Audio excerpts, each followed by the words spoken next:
तुमच्याही मनात श्रावण महिन्यात एखादं झाड लावण्याचा विचार येत असेल तर जराही विचार न करता पटकन तुम्ही शमीचं झाड लावण्याचा निर्णय घेऊ शकता, कारण शमी वृक्ष हा अतिशय शुभदायी मानला जातो। श्रावण महिन्यामध्ये भगवान शिवशंकराच्या पूजेमध्ये शमीच्या झाडांचा उपयोग केला जातो।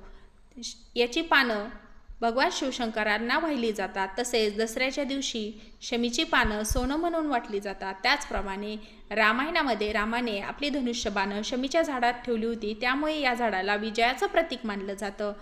त्याचप्रमाणे या झाडाचे काही औषधी गुणधर्मही आहेत। शमीच्या सालीचा काढा अनेक आजारांवर उपयोग आहे। त्वचारोग असेल, मधुमेह असेल, ताप असेल, या आजारामध्ये पाने व सालीमध्ये 10 शामक, कृमीनाशक आणि प्रतिजैविक गुणधर्म असतात।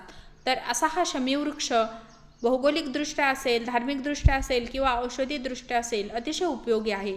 त्यामुळे जराही विचार न करता या श्रावण महिन्यात तुम्ही हे झाड लावण्याचा नक्की विचार करा। आणि ही माहिती जर तुम्हाला आवडली असेल तर या व्हिडिओला लाईक, शेअर आणि सबस्क्राईब करायला विसरू नका। श्री स्वामी समर्थ। धन्यवाद।